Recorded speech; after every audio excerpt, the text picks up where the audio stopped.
In this episode of Railway, we visit former East Germany.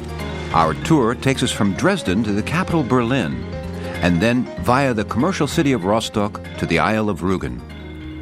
But our journey starts in Dresden, built on the banks of the river Elbe. In the Second World War, a large part of the city was destroyed by Allied bombardments. Still, one can find proof enough of the city's rich history. The 18th century monarch, King Augustus, had a significant influence on the city's fine architecture. According to legend, King Augustus's heart is buried in a tomb in the royal church. The famous theater square has been also rebuilt in the old style and once again exudes a distinctive aura of earlier days. The well-known Semper Opera building has also been fully rebuilt. Since 1985, the building is used again for theater, performances, and concerts. On the other side of the square stands the most famous building of Dresden, the Swinger, which was once the summer palace of King Augustus. It was built in the Baroque style, but several versions were tried before it finally suited His Majesty's zest for living.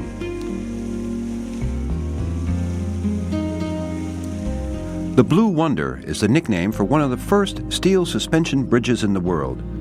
A small cable car, more than a century old, brings you almost 100 meters above the city. Most of the buildings that were destroyed by the bombardments in 1945 have been rebuilt or renovated. But for the people of Dresden, the restoration of the city will only be complete with the rebuilding of the Frauenkirche. In the years after the war, the foundations of this totally destroyed church were first used as a memorial for all the civilians who died during the bombardment of February the 13th, 1945.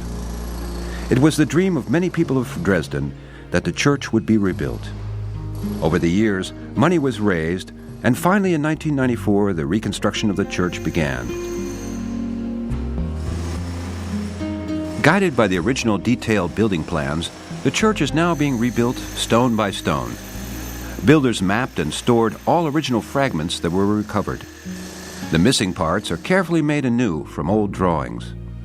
The construction of the Frauenkirche will be completed with the placing of the original church clock. The church will be reopened with a big celebration in the year 2006, when the city celebrates its 800th anniversary.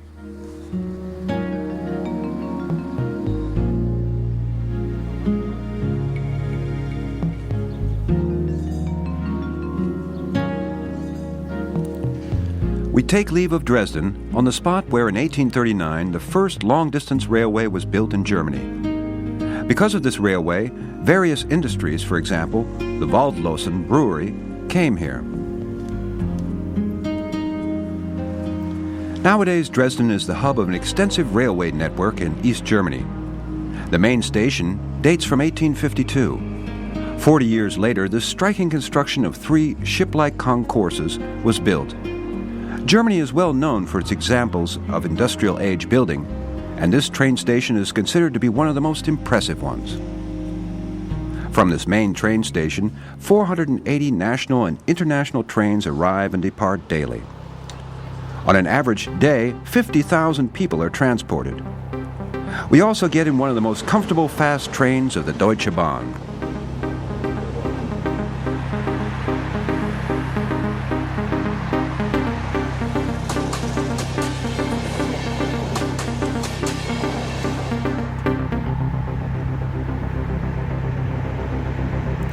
The next destination on our route is Berlin, the new capital of the unified Germany.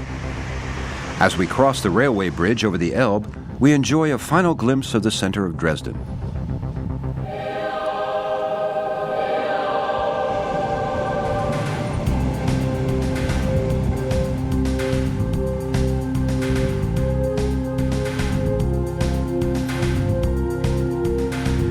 The trip between Dresden and Berlin consists mainly of farmland.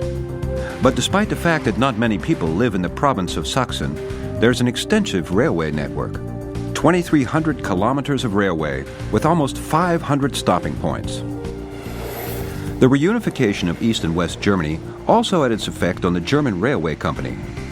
To stay ahead of the 9 competitive neighboring countries, people had already talked about a renovation of the railways. But just as the plan for the extensive renovation was ready, a huge problem cropped up Suddenly, because of the German reunification, there were two railway companies, and it would not be easy to connect them. One was just about ready with a renovation plan for being run as a profit-making enterprise, while the other was accustomed to being a monopoly managed by the government. A difficult fit. In the end, the European community called for a new organization that must help German railway into the 21st century. For the next 3 years, there will be a large investment in the expansion and modernization of the infrastructure.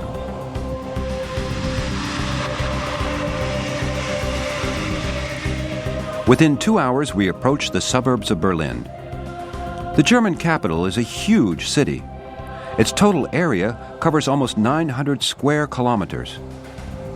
Berlin is 9 times the size of Paris.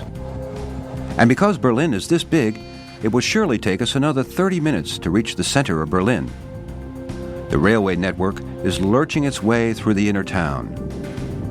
Berlin has as many as 6 major train stations.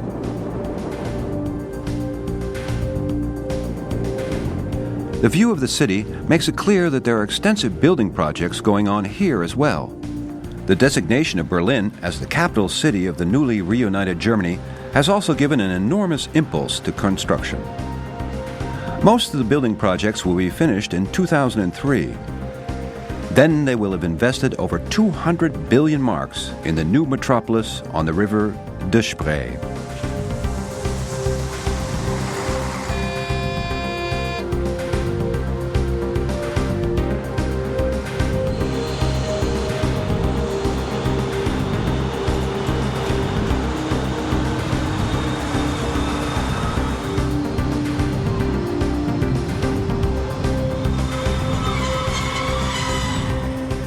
After our first acquaintance with the city, we get out at the train station called Berlin's Zoo.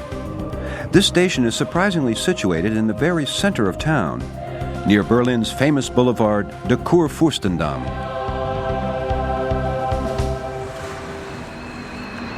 The desire to break with the well-known past of Berlin as a divided city is great. In record time, an almost complete new inner city has been built. But a number of reminders of recent history remain. Here and there, sections of the notorious Berlin Wall are still standing.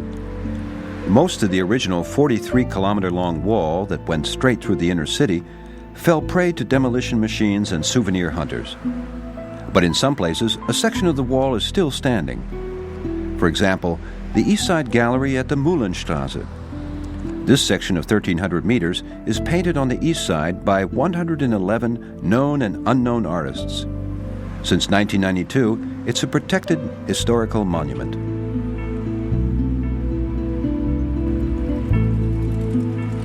Berliners also cherish other monuments and famous buildings, like the Altkirche, which is more than 150 years old. The Brandenburg Gate is probably the most famous landmark of Berlin. Another well-known symbol of Berlin is the Gedächtniskirche, the Remembrance Church. This church was once heavily damaged in the Second World War, but was rebuilt around the ruins of the old church. The Potsdamer Platz was, until the fall of the wall, a bare, empty space. Since 1993, it is one of the world's largest building sites. In a few years, it will be unrecognizable. Berlin's status as a world-class city was also enhanced by the transfer of the German government from Bonn to Berlin. Already in the 50s, they'd started the restoration of the Reichstag building. This historic government building was destroyed by a large fire at the beginning of the Second World War. Under the management of architect Norman Foster, they're now finishing the seat of the German government, which in the meantime has settled itself in the new Reichstag building. Since 1982, Berlin houses the German Museum for Transport and Technology. There were always many technical museums in Berlin, but most of them were destroyed in the war. In the Contemporary Museum of Technology, they try to show as many aspects as possible of the means of transportation, in a collection consisting of bicycles, motorcycles, airplanes, and trains throughout the century. The museum has a gigantic collection of locomotives. This part of the museum is built on the grounds of the old Anhalter merchandise station. The whole collection is placed on 34 different rails in the original locomotive depot, complete with turntables. Arranged by year, one can find almost every important model in the 19th and 20th century.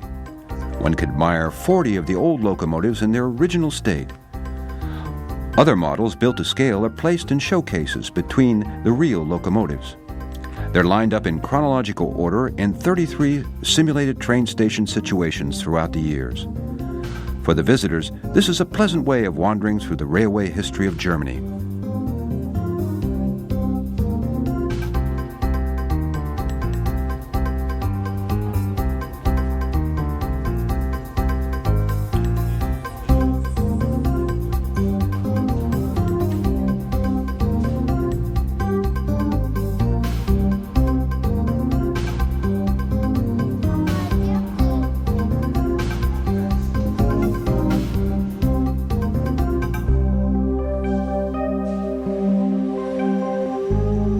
Now we return to one of the contemporary train stations of Berlin to find the train that will take us to our next destination.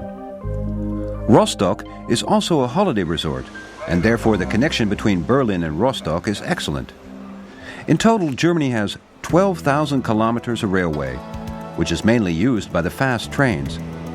Besides that, German Rail strives after making all connections between all large and medium-sized cities as optimal as possible, especially when it concerns popular holiday destinations.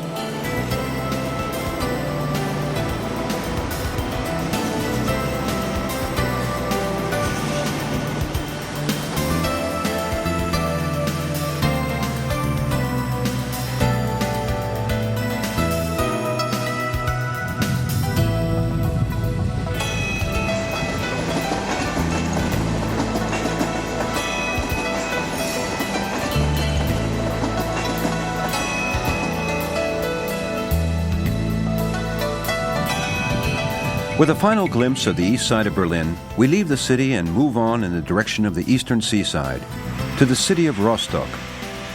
In Germany, there's also a great deal of discussion about the train as an environmentally friendly alternative to the automobile.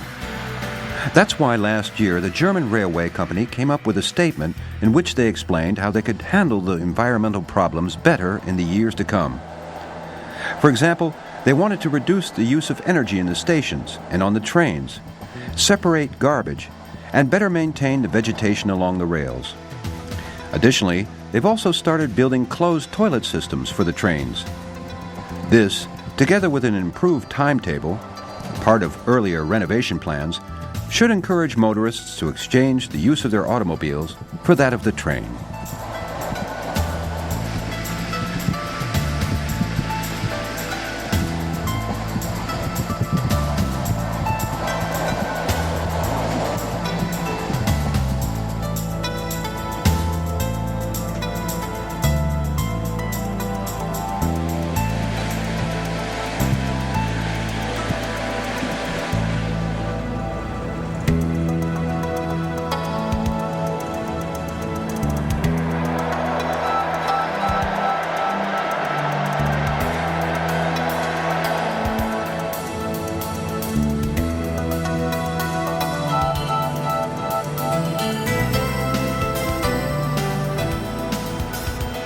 Three hours after we leave Berlin, we arrive at the station of Rostock, a medium-sized city with 25,000 inhabitants in the north of Germany on the Baltic Sea. The city is almost 800 years old. Rostock is a true commercial city situated on a bay of the Baltic Sea. The commercial trading past is still very evident as we look at the old merchant houses that are so characteristic of the city. The extraordinary facades draw our special attention. With the construction of a facade, the mercantile families tried to outdo each other. That is the reason for the different styles of construction next to each other.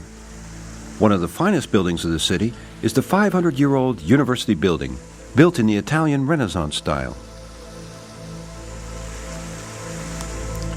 In Rostock, the harbor is not only for trade. More and more tourists use the harbor as a base for a variety of outings. For example, to one of the traditional seaside places.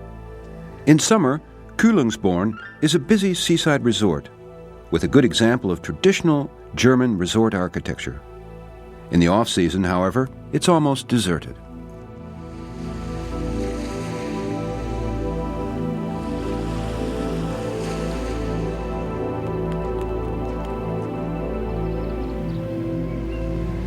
One of the biggest attractions here is the little steam train Molly. The train connects the three best-known places on the outskirts of Rostock. Since 1886, this train has been transporting seaside visitors between Kühlungsborn, Heiligendamm, and Bad Doberan. It is the oldest narrow-gauge railway on the eastern shore, and the only steam rail section in Germany with a strange width of 900 millimeters. A few years ago, the German railway company transferred this section to a private organization on the condition that they would maintain a fixed and regular timetable. Therefore, it's possible to travel by this train several times a day on all days. For those who might have to wait a little while, there's a small museum that tells you more about the history of this 15.5-kilometer long narrow-gauge railway.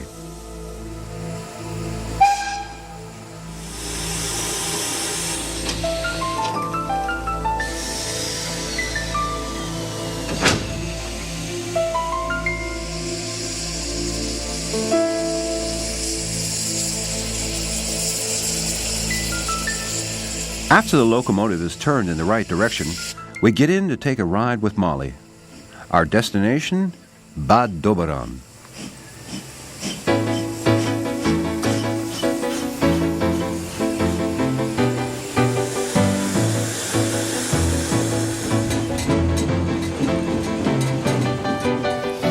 At very slow speed, we pass the station at Heiligendamm. On request, the train stops at the small station for people who would like to pay a visit to this old resort, which has seen better days.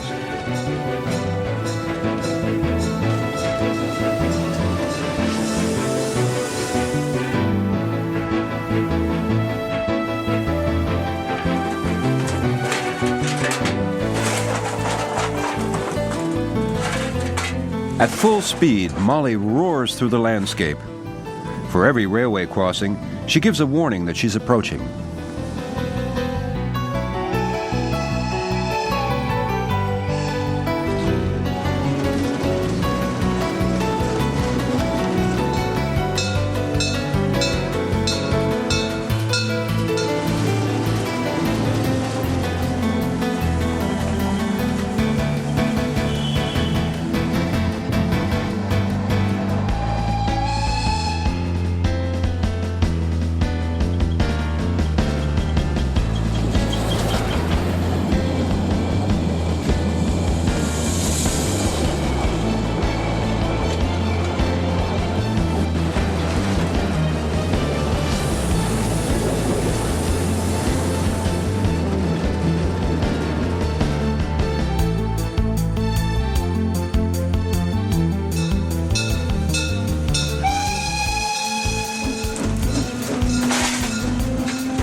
From the train as well as from the road, it's a magnificent view as Molly runs alongside the Lindenallee between Heiligendamm and Bad Doberan. Whether you take this ride by steam train to get to a destination or as a sightseeing excursion, the 40 minutes it takes are a terrific way to see the area from a different point of view. The arrival in Bad Doberan is spectacular. The train runs right across the very narrow, intermittent streets of the center.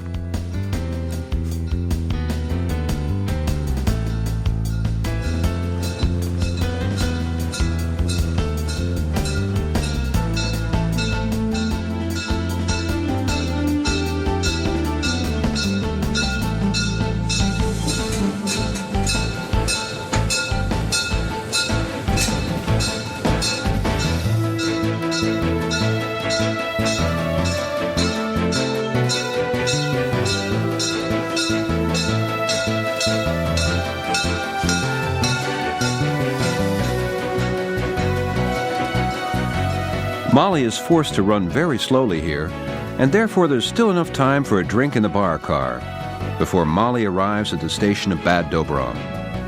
This is how, over a century ago, the members of the court of Mecklenburg arrived after an outing to the east seaside.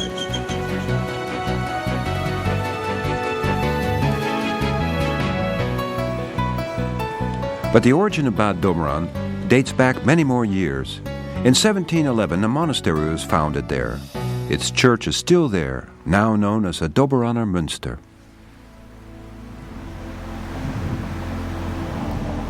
The resorts on the Baltic or eastern seaside are very popular as a holiday destination. But the most popular destination of this part of Germany is undoubtedly the Isle of Rügen. There is a fine railway from Rostock to Sassnitz, which is the capital of the island. Thanks to the long railway bridge, the crossing takes almost no time at all.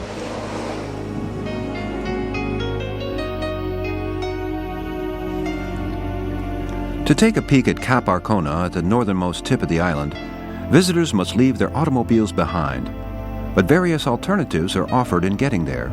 For example, a horse-drawn tram or mini-train. The tourist attractions of Cap Arcona, however, are the lighthouses.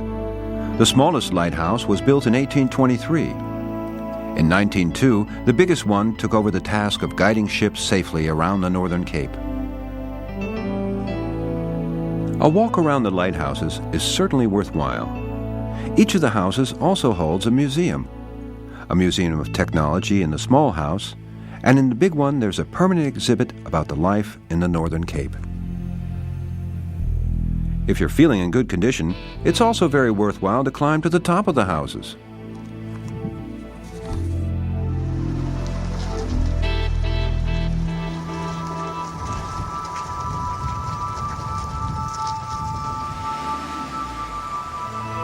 Despite the excellent railway connections on the island from the German railway company, a part of the railway connection on the island is still provided by a steam train, Der Rasende Roland, the Roaring Roland. This train runs over a section of 24 kilometers from Görin at the southeast coast to Putbus at the center of the island. This section is the last remaining piece of the original 97-kilometer railway connection between the most important seaside resorts on the island. In addition to regular transport of passengers, it's also an excellent way to survey the lower half of the island.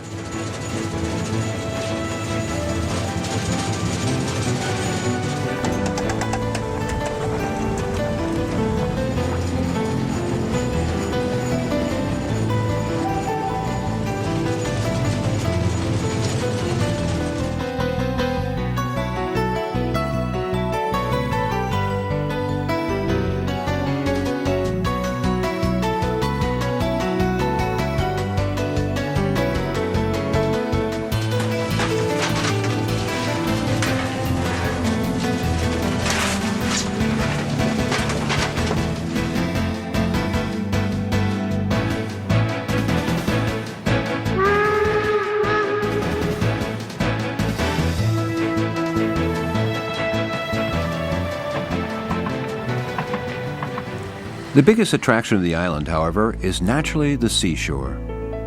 Various nice outings can be made from the harbor of Sassnitz, the capital of the island of Rügen.